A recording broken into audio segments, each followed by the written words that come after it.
Bem-vindos a mais um podcast do Viva para lá da Depressão. Eu sou o Tiago Guerreiro e hoje vamos falar de um tema muito relevante e que está cada vez mais na ordem do dia, a síndrome de burnout.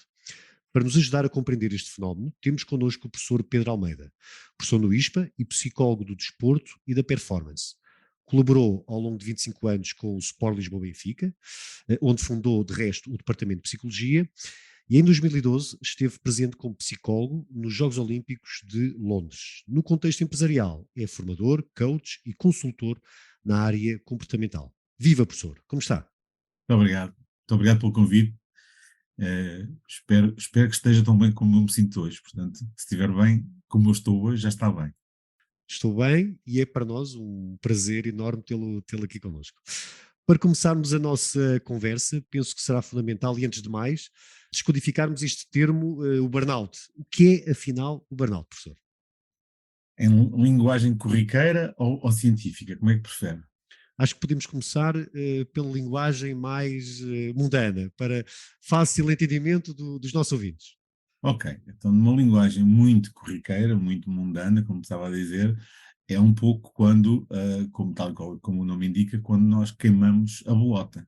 Não sei se está a ver. Portanto, quando nós Uhum. queimamos o nosso, um bocadinho no nosso funcionamento diário, entramos em ciclo vicioso e não conseguimos sair de um determinado registro do ponto de vista emocional, e é quase como se tivéssemos queimado qualquer coisa, vamos chamar-lhe assim. Eu diria que na expressão popular olha, aquele queimou a bolota, queimou a cabecinha, queimou qualquer coisa, queimou, não é? E Uhum. portanto eu diria que essa é a expressão corriqueira. Obviamente nós estamos a falar da incapacidade de gerir registros emocionais diferentes e portanto de conseguir gerir a energia de uma forma regular, ao ponto de conseguir oscilar entre diferentes estados energéticos, que é o que nos ajuda a não entrar em burnout. Muito bem. E em que contextos é que esta síndrome surgirá? Na verdade, pode surgir em todos os contextos, em qualquer momento da nossa vida. Basta que para isso, obviamente, que há situações que podem propiciar mais isso que outras, como é evidente, mas tudo depende do sujeito, tudo depende de cada um de nós, tudo depende daquilo que nós vamos encontrando como rotinas no nosso dia a dia para conseguirmos encontrar momentos para ligar e desligar. Ao contrário do que as pessoas possam imaginar, não tem só a ver com encontrar momentos para desligar, tem a ver também com encontrar situações para ligar, e falando sempre numa linguagem um bocadinho mais do Certo. dia a dia, mais do senso comum. Para quem está no mundo do trabalho ou numa vida ativa, digamos que os deadlines, os projetos, os objetivos, a necessidade de apresentar resultados levam-nos a ligar, vamos chamar-lhe assim. E depois, alguns de nós têm dificuldade em desligar dessa realidade que nos ativa bastante e que nos energiza bastante, e pelo facto de não desligarmos, obviamente, e não estou a falar de não desligar um dia ou dois, ou uma semana, ou um mês, estamos a falar de um padrão temporal onde nós efetivamente não desligamos. Isso pode efetivamente levar-nos, entre aspas, a queimar. Ahm, mas o inverso também é verdade. Quem está sem fazer nada, muitas vezes acontecem pessoas que estão numa situação de transição de carreira, ou que estão numa situação de desemprego, digamos, confortável, vamos chamar assim, ou numa situação laboral onde está num contexto onde até nem está a fazer grandes coisas, ou então alguém que está a reformar-se e que se acabou de reformar e que está sem nada para fazer no seu dia a dia. No início até pode parecer uma coisa bastante simpática, mas com o passar do tempo vai desgastando e vai também queimando, exatamente porque o objetivo daquilo que previne o burnout é a nossa capacidade de criar ritmos oscilantes do ponto de vista da nossa energia, e não ficar fixados num dos espaços emocionais, nem tanto, nem estar sempre ativo, seja irritado, enervado, zangado ou envolvido, entre aspas, cheio de pica, motivado. Isso só não funciona, é preciso desligar depois, mas também não funciona estar sempre desligado, porque letargiar mais é tão mau como se estressa mais, e portanto também podemos queimar porque não criamos ritmos oscilantes no sentido inverso, ou seja, no sentido de criar desafios, quando já estamos parados há muito tempo, criar desafios, criar objetivos, criar alguma coisa que nos ligue outra vez a um ritmo, do ponto de vista energético, que nos faça andar para cima e para baixo, assim de uma forma muito sucinta, acho que era o que eu podia dizer. Certo. E portanto, desculpe, só para terminar, Uhum. e portanto isto pode acontecer em qualquer registro da nossa vida. Pode acontecer quando nós estamos a trabalhar, pode acontecer no sentido de nós estarmos numa vida profissional ativa, como pode-nos acontecer quando nós somos estudantes ou reformados ou numa atividade que até estamos a trabalhar, mas estamos encostados a uma tarefa muito corriqueira e rotineira e que já não nos dá grande, não nos proporciona grande desafio. Como pode acontecer, como acontecia em muitas situações, pessoas, por exemplo, que têm, por exemplo, vou dar um exemplo que aconteceu, e eu, quando acabei por acompanhar algumas pessoas em situações desse género, em situações, por exemplo, de layoff, aconteceu agora há muito pouco tempo, no período da pandemia, ou, por exemplo, pessoas que tinham criado ritmos oscilantes para, no fundo, fazer alguma prevenção de burnout, mas sem saber que o tinham feito. Exemplo, muitas pessoas estavam a trabalhar antes de virem para o teletrabalho, o facto de terem aquelas viagens de carro para casa ou de transportes para casa, que lhes, no fundo, era o espaço mental onde desligavam do trabalho e ligavam depois progressivamente, naqueles minutos ou hora de viagem para casa, era um espaço para desligar e para depois, digamos, para ter o seu momento de leitura, ou para ter o seu momento de ouvir música, ou o que seja, ou até de caminhar um bocadinho, apanhar um bocado de ar na cara, e de repente, quando ficámos em casa, muitas pessoas perderam os seus mecanismos para desligar, ok? E há montes de situações, inúmeras situações, onde aconteceram fenómenos desta natureza, onde as pessoas até tinham mecanismos para ligar e desligar, e que, por exemplo, no processo da pandemia, pela alteração dos registros da vida, digamos, alteraram essas rotinas, e ao alterar essas rotinas, digamos, destruíram, entre aspas, aquilo que era o seu mecanismo para conseguirem criar esses ritmos oscilantes. Portanto, no fundo, qualquer um de nós, em qualquer momento da vida, e quanto menos está à espera, pode-lhe acontecer entrar num contexto onde, entre aspas, queima. Uhum. Referiu aí um ponto que me parece bastante relevante, porque a crença habitualmente é de que o burnout está sobretudo associado ao contexto laboral. Não é? E portanto eu acho que é importante deixar esta nota de que também pode surgir, também se pode desenvolver noutros Em contextos, os qualquer mais variados. contexto, vou-lhe só dar um exemplo, Tiago. Uma pessoa que, no seu registro pessoal, por isso, até no trabalho,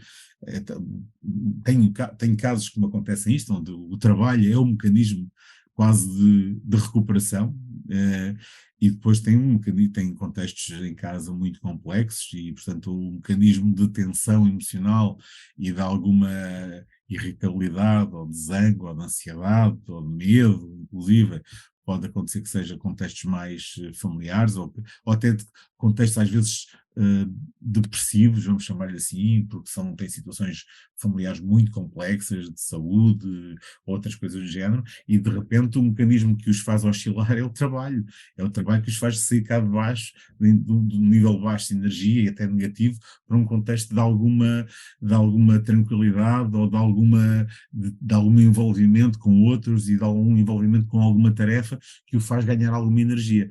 É ele ou ela, como é evidente. E, portanto, estamos a falar de contextos que podem ser os mais variados da nossa vida. Uhum. Afunilando um pouco sobre o contexto laboral, quais serão as razões para esse fenómeno, enfim, num espaço e tempo que deveria ser enfim, um espaço de proteção, não é? Onde a pessoa desenvolve a sua atividade com um elevado grau de compromisso. Uhum. Eh, Estarão aqui envolvidas outras variáveis ou serão exclusivamente fatores relacionados com as condições de trabalho? O que é que acha?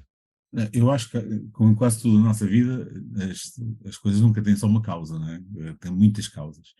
Eu vou começar pelas aquelas que, se calhar, costumo mais ouvir aos nossos ouvintes de hoje. É que a causa principal deste processo somos nós próprios.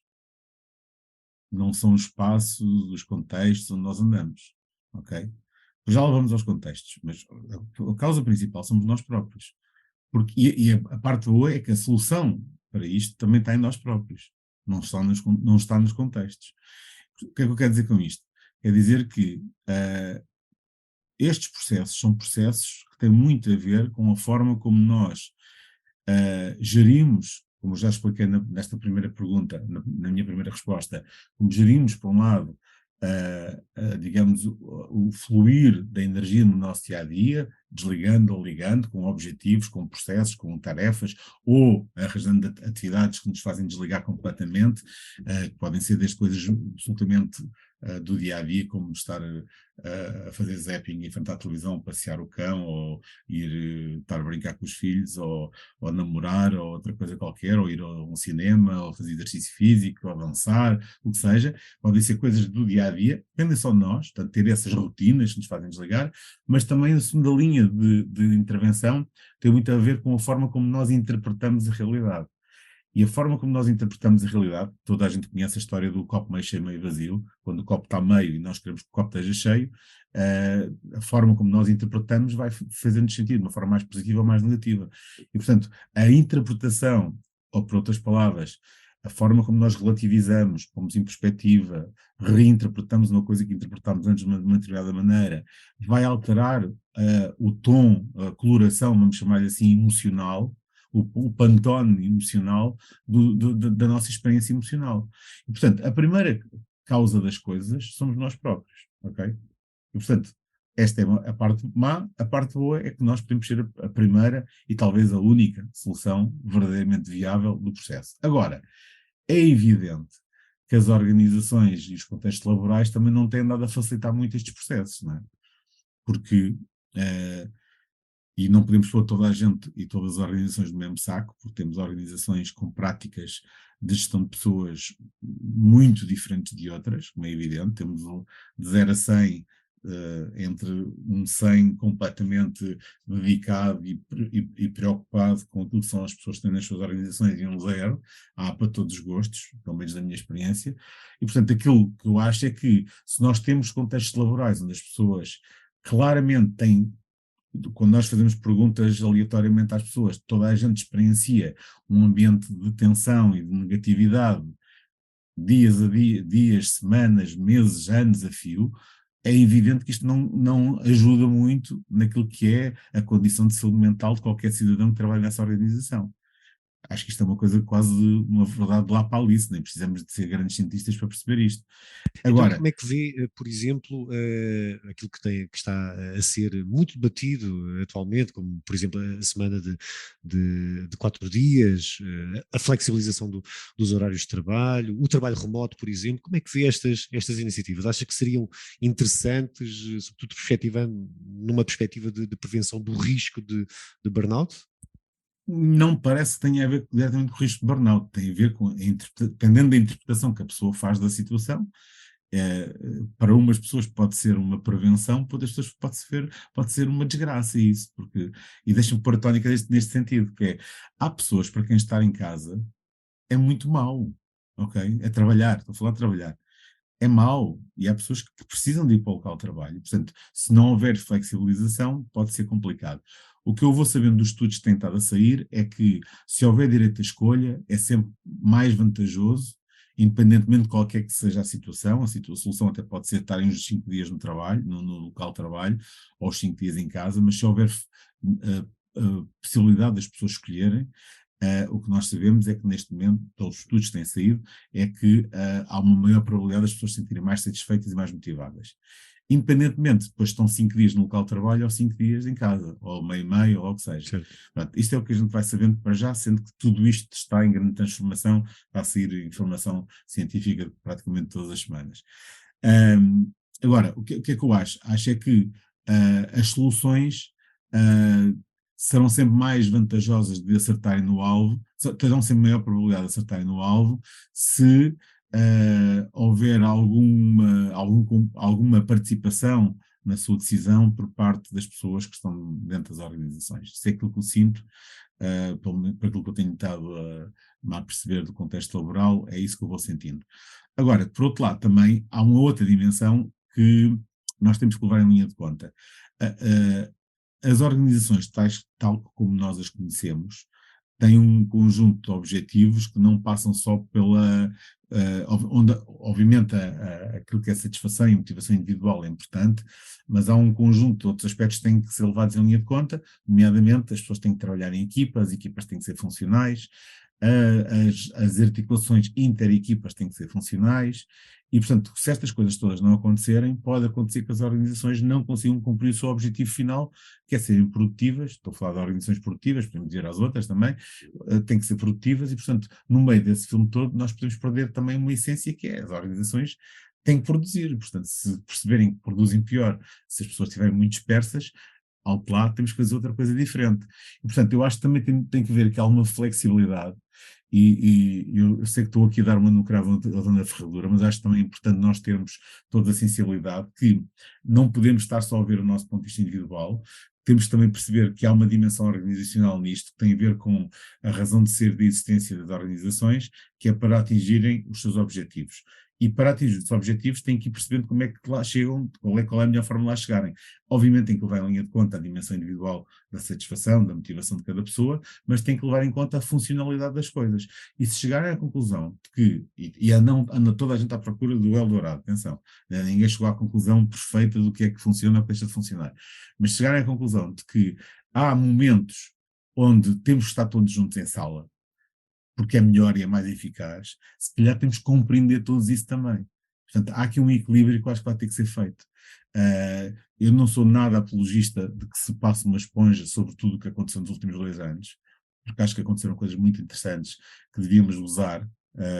Há reuniões que são absolutamente uma perca de tempo, nomeadamente reuniões só de troca de informação, quando são feitas ao vivo, e portanto podem ser perfeitamente feitas à distância. Mas isto agora já é uma opinião minha, de observador, atento de fenómenos de comportamentos humanos. Portanto, acho que algumas reuniões de troca de informação podem perfeitamente ser feitas só online, mas há momentos onde nós temos dimensões estratégicas, decisões que envolvem questões muito, informação muito sensível, onde todas as reações dos outros são muito importantes, e todos nós sabemos que uma reunião em Teams ou em Zoom não tem nada a ver, ou noutra coisa qualquer, não tem nada a ver com estarmos todos na sala e olharmos para os outros.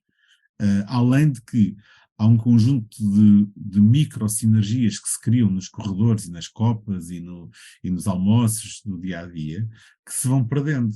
E isto ninguém sabe o que é que isto quer dizer e qual é o significado disto na dinâmica coletiva, seja ela de equipas ou organizacional, ao final de 1, 2, 3, 5, 10 anos. É difícil quantificar Não se sabe o que é que isto vai dar. desse nível de Portanto, interações. eu acho que do ponto de vista individual, se por um lado temos de estar atentos à saúde mental individual de cada um de nós, temos que saber que provavelmente a existência deste espaço como uma organização produtiva pode também depender de que haja alguma saúde mental coletiva, e portanto que haja aqui um equilíbrio. Acho que é capaz de ser uma coisa interessante. Acho que vamos ter que caminhar, por um lado, cuidar de nós, mas depois, por outro lado, cuidar também daquilo que são os espaços coletivos para os tornar funcionais, agradáveis na mesma, e sabendo que isto pode ser diferente de negócio para negócio. Eu acredito que, por exemplo, que há alguns negócios onde as pessoas trabalham verdadeiramente sozinhas o tempo todo. Eu diria que se calhar é um negócio que vai se transformar numa espécie de aglomerado de freelancers, não é? Portanto, sei lá, eu não percebo muito de código informático e a malta dos Programação. programadores e não sei o quê, mas do que eu ouço é malta que trabalha muito sozinha, muito em casa, muito não sei o quê. Se calhar vai ser assim a vida deles, o resto da vida, não sei. Também não sei, isto, quer dizer, não sei, não sei. Sabemos na ciência da psicologia que o isolamento social não é propriamente uma coisa que não tenha consequências, tem consequências.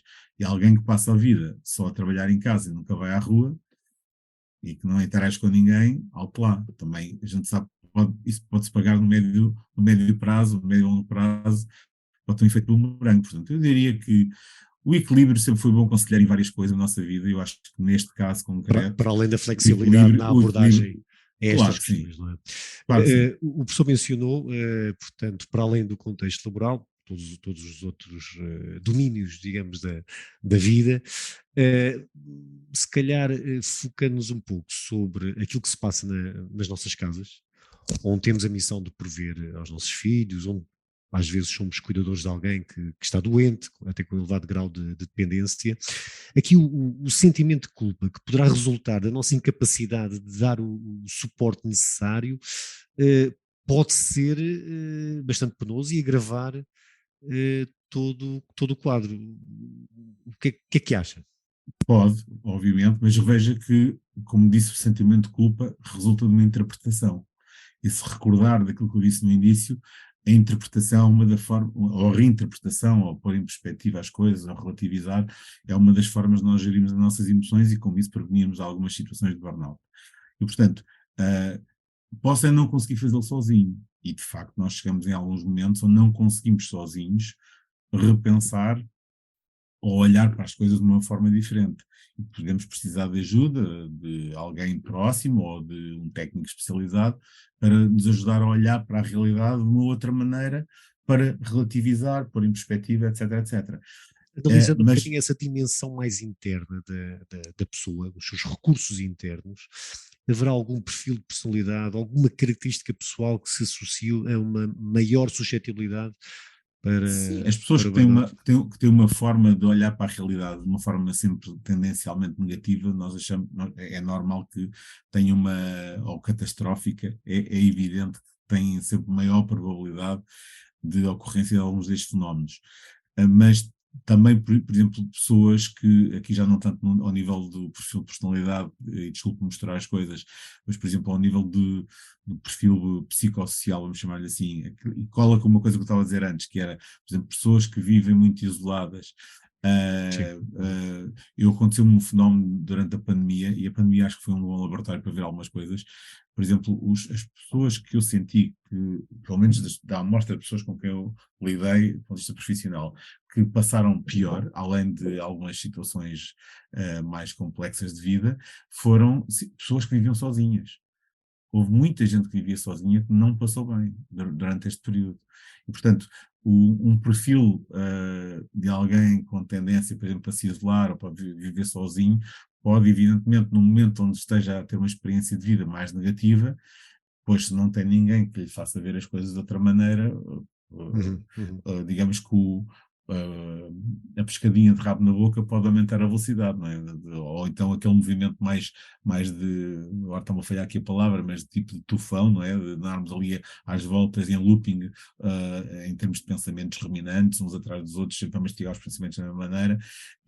Quando nós ficamos em pensamentos muito ruminantes, claramente entramos numa espécie de loop. Se estivermos sozinhos, é sempre bastante mais complexo do que se tivermos de facto alguém que nos possa dar, de repente, romper aquele fluxo de Aquele pensamentos e ciclo. dar Uhum. aquele ciclo de pensamentos negativos e que nos obriga ou que nos faça, nos dê alguma luz para ver aquilo de outra forma. E, portanto, eu diria que por um lado, as pessoas que têm uma tendência de ler a realidade de forma mais ameaçadora, mais negativa, mais catastrófica.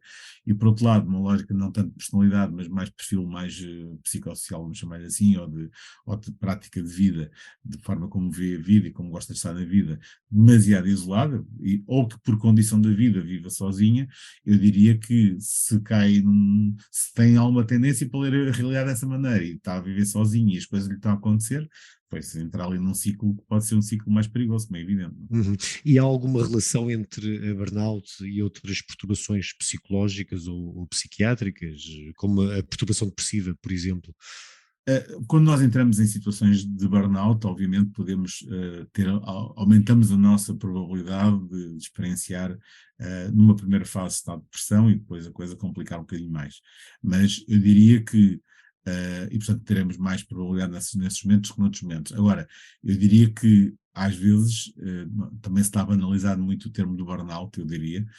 Muitas vezes nós temos pessoas, e eu parece muitas pessoas, em estados de exaustão emocional, uma espécie de pré-burnout, ok? Onde eu diria que ainda é bastante reversível o processo, porque estamos a falar de primeiros sintomas de dificuldade em dormir, uh, primeiros sintomas de irritabilidade profunda com outros, questões motivacionais, questões de desempenho, para dar assim alguns exemplos muito objetivos de coisas que começam a acontecer às pessoas. Mas as pessoas ainda não caíram, desculpe o termo popular, ainda não caíram no buraco. Uhum. E, portanto, ainda não entraram no funil e foram para ali abaixo, mesmo lá para o buraco mais fundo.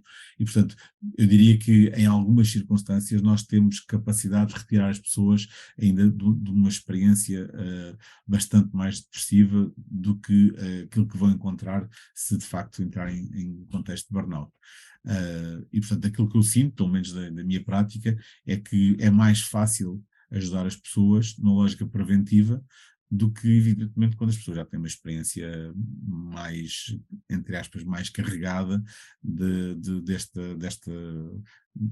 experiência, que é a experiência de burnout. E aí, claramente, a depressão pode surgir claramente como um correlato direto disto, sim. Certo. E sempre que identifiquemos, enfim, uma situação de risco connosco ou com pessoas próximas, qual deverá ser a conduta? Recorrer de imediato à ajuda de um profissional? Às vezes o ombro amigo ou a opinião do amigo pode ajudar? Uhum. Qual deve ser a abordagem?